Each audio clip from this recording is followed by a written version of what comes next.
Welcome to my channel. Subscribe, listen, and enjoy my stories every day. The morning sun filters through the gauzy curtains, casting a soft glow over the kitchen where I'm nursing a steaming mug of coffee. The house is unusually quiet, a somber stillness that belies the turmoil of the past week. My wife, Marlene, hasn't come down yet.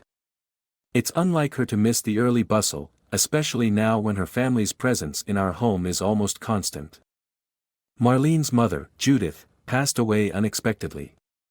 The shock was still fresh, the grief raw, and the house had become a hub for relatives discussing the funeral details. Conversations often lingered on memories, with somber laughter echoing through the halls.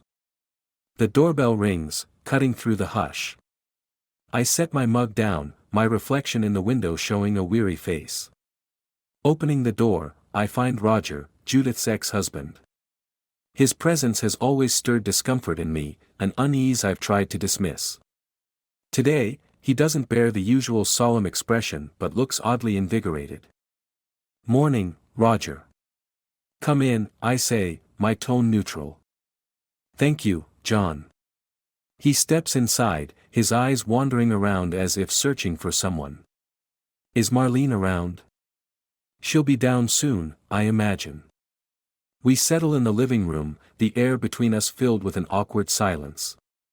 Soon, Marlene descends the stairs, her appearance slightly disheveled.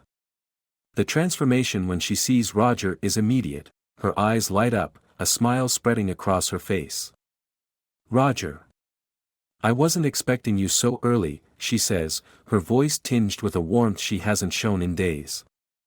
"I needed to discuss something about the funeral, and I thought it better to do it in person," Roger explains, his gaze lingering on her a little too long. I watch them, a knot tightening in my stomach.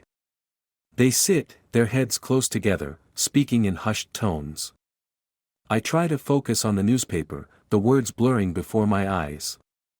"You look so much like her when you were young. If only I had another chance."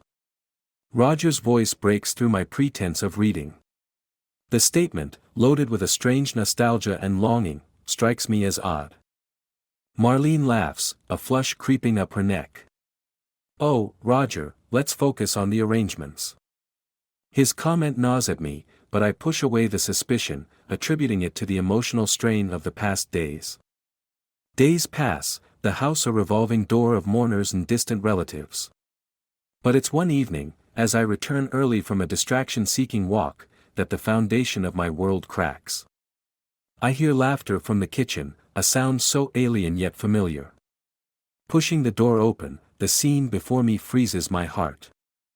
Marlene and Roger, too close, too intimate. My voice is lost, my feet rooted to the spot as Roger turns, shouting Judith's name in a moment of delusion. The betrayal slices through me sharper than any blade could. Marlene's eyes meet mine, wide with shock and something akin to fear. "John, she starts, but words fail her.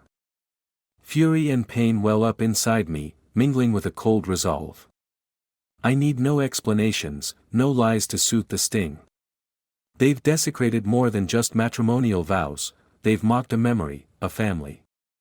In the days that follow, my actions are calculated and cold. I expose their deceit, tearing down the facade Marlene and Roger built. Her life, once intertwined with mine, unravels. The family, horrified by the scandal, turns their backs. Roger, his reputation in tatters, faces a solitude he hadn't anticipated. The final papers of our divorce arrive, the ink cold as the goodbye I utter. As I watch her leave what was once our home, a bitter satisfaction settles in my chest.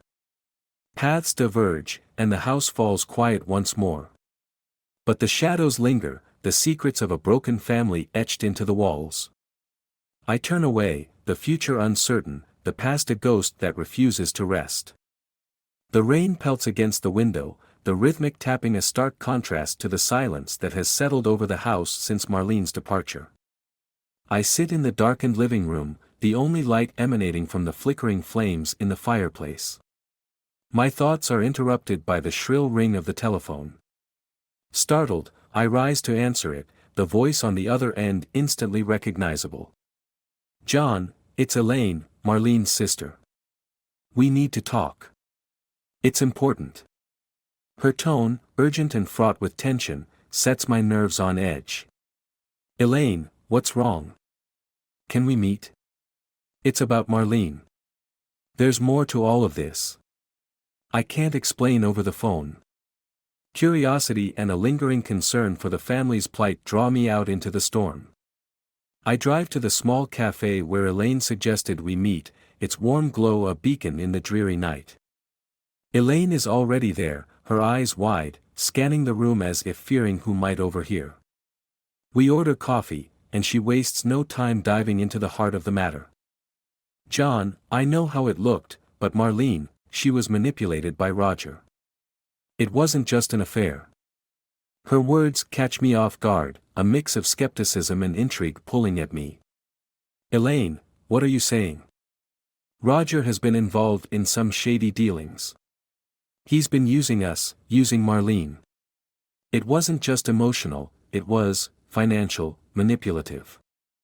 The gravity of her revelations hits me hard. The Roger I knew, or thought I knew, was a grieving ex-husband, not a schemer. "And there's more," Elaine continues, her voice dropping to a whisper. "There's someone else involved, someone from our own family." A figure approaches our table, the familiar face of Uncle Peter, Marlene's uncle, coming into focus. His presence is unexpected, his usual affable demeanor now clouded with seriousness. "John, Elaine, I've been doing some digging. After what happened at the funeral, I got suspicious." "Uncle Peter, what did you find out?" Elaine's voice is anxious, her hands clenched around her coffee cup. "Roger has been funneling money from the family business, and I believe he was trying to get Marlene to sign off on some dubious deals under the guise of helping out. The pieces begin to fit together, a mosaic of deceit and betrayal forming before my eyes. So, the affair. It was a distraction, a way to keep everyone off balance," Peter concludes, his brow furrowed. The conversation shifts to what our next steps should be. We agree that we need to expose Roger completely, not just for the affair but for the full extent of his manipulation and theft. As we part ways, the storm outside mirrors the turmoil within me. The drive home is reflective, the wipers battling the relentless rain. The house, once a symbol of marital happiness, now feels like a fortress of solitude and strategy. I realize that my role in this is not over, it's only just begun. My anger at Marlene softens slightly, replaced by a resolve to uncover the truth and, perhaps, to find a way to mend the broken links of what once was a family. The intrigue deepens, the plot thickening with each passing moment. The night is long, and the morning promises more revelations. The morning dawns gray and foreboding, the rain having given way to a mist that clings to everything, shrouding the world in a sense of quiet anticipation. I sit at the kitchen table, staring at the cold remnants of my breakfast, my mind racing with the revelations from the night before. The house, now devoid of Marlene's presence, feels both empty and oppressive. The phone rings, jolting me from my thoughts. It's Elaine again. "John, we need to meet. Uncle Peter and I have found something. Can you come to the office?" I agree, my curiosity piqued, and head out into the misty morning. The drive to the office, a small building tucked away in the heart of downtown, is uneventful. As I walk in, I'm greeted by the sight of Elaine and Peter huddled over a stack of documents. "John, over here," Elaine calls, waving me over. I join them at the table, where they've laid out a series of financial statements, emails, and handwritten notes. Peter looks up, his expression grave. "We've found evidence that Roger has been embezzling money from the family business for years," Peter begins. "And it's worse than we thought. He's been funneling funds into offshore accounts, using Marlene as an unwitting accomplice." Elaine hands me a document, her face tight with worry. "Look at this. It's a power of attorney form. Roger tricked Marlene into signing it, giving him control over her share of the business. The enormity of Roger's betrayal sinks in, the anger I felt towards Marlene now redirected towards the man who manipulated her. We need to take this to the authorities, I say, my voice resolute. He has to be stopped. Peter nods, but there's a hint of uncertainty in his eyes. We will, but we need to be careful. Roger is dangerous. We can't underestimate him. Just then, the door to the office bursts open, and Marlene steps in, her eyes wide with desperation. John, Elaine, Peter, you have to help me. Her appearance shocks me, the once confident woman now a shadow of her former self. I motion for her to sit down, my emotions a whirlwind of anger, confusion, and a lingering sense of protectiveness. Roger is out of control, Marlene begins, her voice trembling. He's threatened me. Said if I try to expose him, he'll ruin us all. Did he hurt you? Elaine asks, her voice soft but urgent. Marlene shakes her head. Not physically, but he's capable of anything. I've seen a side of him I never knew existed. Peter leans forward, his expression determined. Marlene, we've found evidence of his embezzlement. We're going to the authorities, but we need your help. Can you testify against him? Marlene hesitates, fear etched into her features. I'll try. But he's watching me. He knows everything I do. We'll protect you, I say, the words coming out more confidently than I feel. We'll all stand together. The rest of the day is a blur of action. We gather more evidence, photocopying documents and organizing our findings. Peter contacts an attorney friend who agrees to help us build a case against Roger. As evening falls, we move to Elaine's house, a safer location away from prying eyes. The tension is palpable, every creak of the floorboards and rustle of the wind setting us on edge.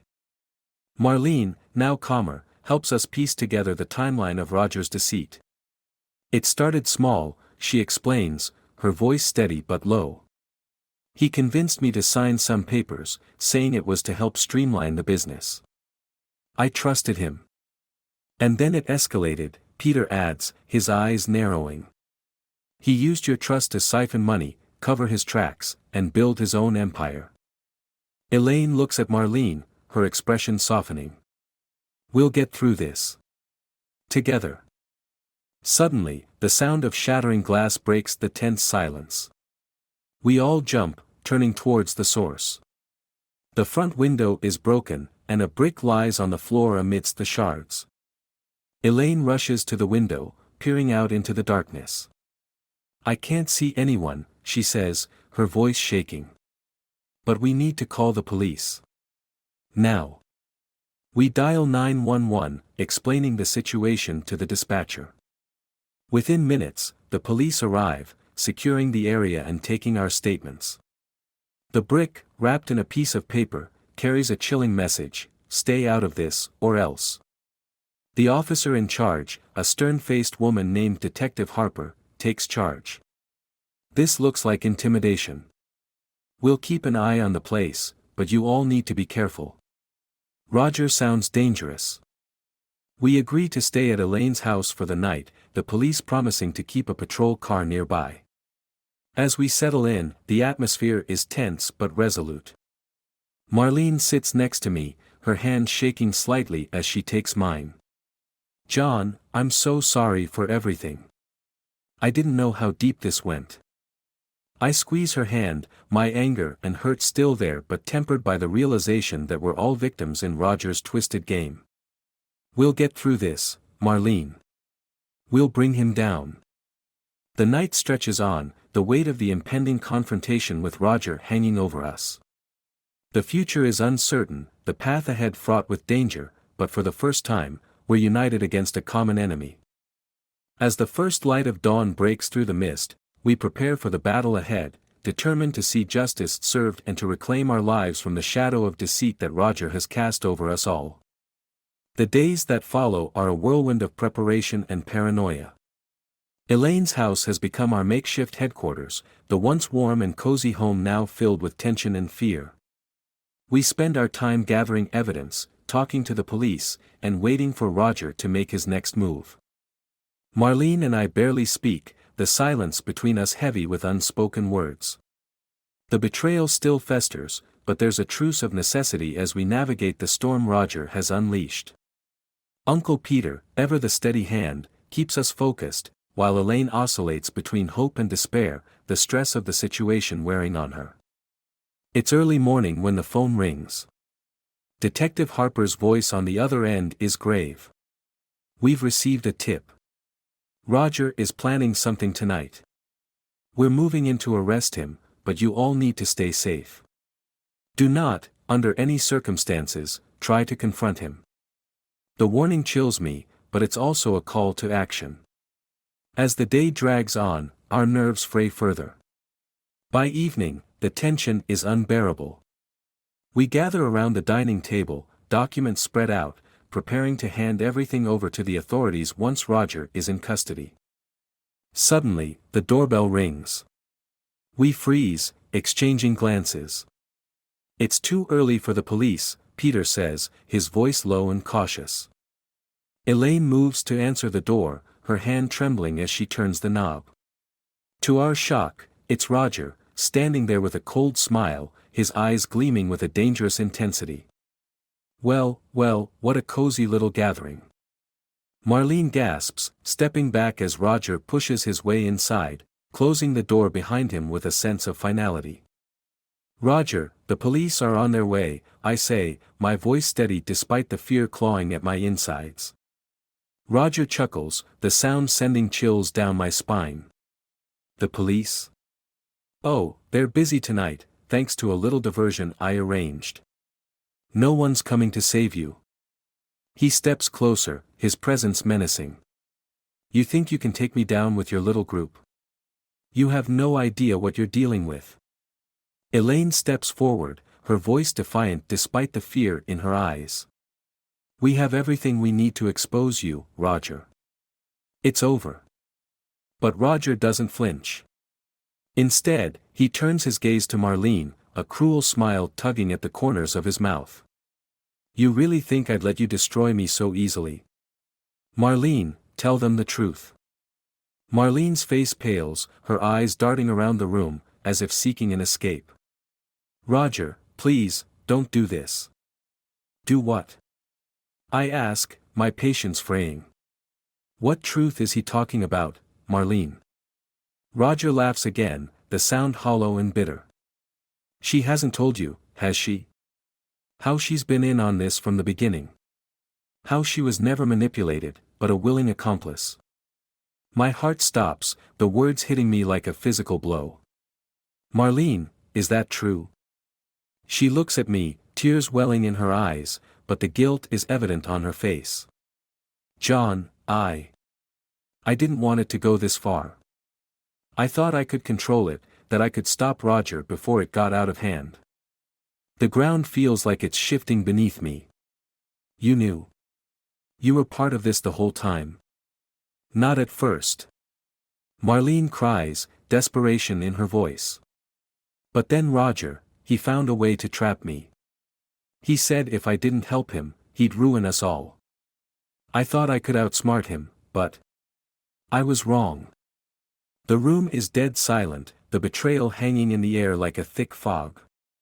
The person I once loved, the woman who shared my life, had been deceiving me all along. Elaine, her voice trembling with fury, rounds on Marlene. You betrayed us. You let him destroy everything for what? Greed? Fear? Marlene sobs, crumpling under the weight of her guilt. I'm sorry, I'm so sorry. I never meant for any of this to happen. Roger's smirk only grows as he watches the scene unfold. It's beautiful, isn't it? How easily people can be manipulated. You were all so focused on me, you never saw Marlene for what she really was. Peter, who has been silently watching, steps forward, his face grim. Roger, you've hurt this family enough. The police will be here any minute. Roger shrugs, his eyes glinting with malice. Maybe. But the damage is done. You'll never trust each other again. And that's victory enough for me. Suddenly, there's a loud banging on the door. Police. Open up. The timing is both a relief and a curse. Roger's expression darkens, and he moves towards Marlene. You're coming with me. No. I shout, moving to intercept him, but Roger pulls a gun from his coat, pointing it directly at Marlene. Nobody move, or she dies, he growls, his voice low and dangerous. Elaine screams, and Peter raises his hands, trying to calm the situation. Roger, think about what you're doing. This isn't going to end well for you. The door bursts open, and the police flood the room, their guns trained on Roger. Drop the weapon. Now. For a moment, time seems to freeze. Roger's eyes flick between us, a twisted smile still on his lips. Then, in a move too fast to comprehend, he shifts the gun towards me. The shot rings out, deafening in the confined space. Pain explodes in my shoulder, and I collapse to the floor, the world tilting as I struggle to stay conscious. I hear shouting, the sounds of a struggle, and then everything goes black. When I come to, the room is chaos. The police are restraining Roger, who is screaming obscenities, and Marlene is by my side, her face pale with fear. John, oh my God, are you okay? The pain in my shoulder is intense, but I manage to nod. I'll live. The paramedics arrive, quickly assessing my wound and preparing to transport me to the hospital. As they lift me onto the stretcher, I catch sight of Roger being dragged out in handcuffs, his face a mask of fury. But it's Marlene who captures my attention. She stands there, her face a mixture of guilt, regret, and something else, perhaps relief that the ordeal is over. But there's no going back. As the paramedics will me out, Marlene reaches out to touch my hand, but I pull away. The betrayal is too deep, the wound too raw. John, please. I didn't want any of this. I still care about you. I look at her, the woman I once loved, now a stranger to me. It's over, Marlene. Whatever we had is gone. You made sure of that. She recoils as if slapped, her eyes filling with tears, but I don't soften. The deception, the lies, have shattered whatever bond we once shared. The ride to the hospital is a blur, pain and anger mixing into a cocktail of emotions I can barely process. As I'm wheeled into the emergency room, one thought keeps playing over and over in my mind, it's finally over. In the weeks that follow, the aftermath of Roger's downfall reverberates through our lives. The police uncover the full extent of his crimes, and Marlene, despite her cooperation, faces legal consequences for her role.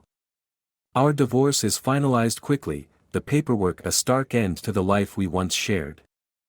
Elaine and Peter, though devastated by the betrayal, vow to rebuild the family business and restore some semblance of normalcy. But for me, there's no going back to the way things were. The hatred for the cheating, the deception, has severed any remaining ties. I leave the town where I've lived for so long, starting anew somewhere far away, where the memories don't haunt every corner. The pain of betrayal lingers, a scar that will never fully heal, but I find solace in knowing that the truth, however ugly, has finally been revealed. And as I drive away, leaving behind the ghosts of the past, I realize that sometimes the only way to move forward is to leave everything behind, even the people you once thought you knew.